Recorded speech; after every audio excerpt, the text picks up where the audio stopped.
राधेश्याम पंडित जी छठ माता पर बहुत आस्था करते, साथ ही साथ उनका बेटा बहू भी छठ माता पर बहुत विश्वास रखते थे, क्योंकि छठ माता के 3 दिन की उपासना करने से ही राधेश्याम पंडित जी की बहू श्यामा को संतान रूप में एक पुत्र और एक पुत्री की प्राप्ति हुई थी।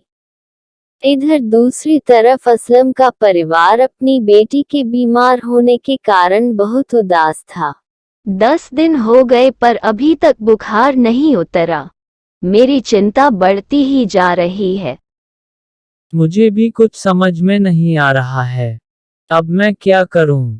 सारे वैद्य डॉक्टर को तो दिखाया, पर हम ऐसे हाथ पर हाथ धरकर तो नहीं बैठ सकते न कुछ तो करना होगा। संतोष, मैं पूजा कराने के लिए दूसरे गांव जा रहा हूं।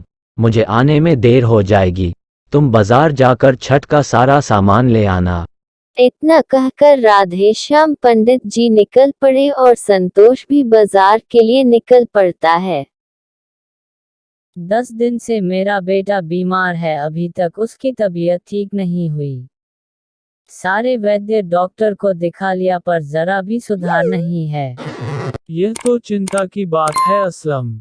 जब मुझे भी संतान नहीं हो रहे थे तो मेरी पत्नी ने छठ व्रत किया था, तभी हमें 2 संतान की प्राप्ति हुई थी।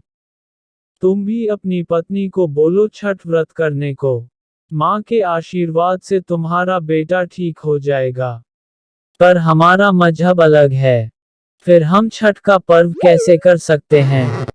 भगवान एक ही होते हैं मेरे दोस्त। इतना कहकर संतोष आगे बढ़ गया। सलमा, संतोष कह रहा था छठ पूजा करने से हमारी बेटी अच्छी हो जाएगी। पर हमारा मजहब अलग है, अगर हम छठ करेंगे तो लोग क्या कहेंगे? पर हम ऐसे हाथ पर हाथ धरकर तो नहीं बैठ सकते न कुछ तो करना होगा।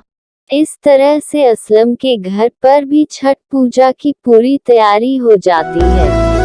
तब ना छूटी छठी मैया, हमनी से बरत तोहार, हमनी से बरत तोहार। बेटा संतोष, छठ की पूजा बहुत अच्छे से हो गई। असलम की बीवी ने भी छठ पूजा की थी, है न बेटा? हाँ माँ, मैंने ही असलम से कहा था कि वह अपनी पत्नी को बोले छठ करने को, क्योंकि उसका बेटा बीमार था। बहुत अच्छा किया बेटा। असलम की पत्नी ने छठ पूजा करके अब उसका बेटा जरूर ठीक हो जाएगा। छठी मैया बहुत दयालु है, सबके मन की मनोकामना पूर्ण करती है। दादी, मुझे प्रसाद खाना है। दादी, मुझे भी प्रसाद खाना है। हाँ, तुम दोनों को प्रसाद मिलेगी।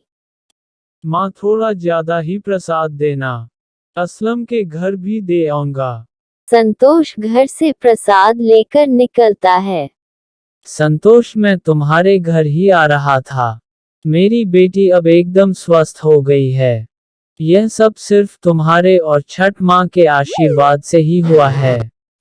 फिर दोनों एक पेड़ के नीचे बैठकर ठेकुआ खाते हुए बातें करते हैं।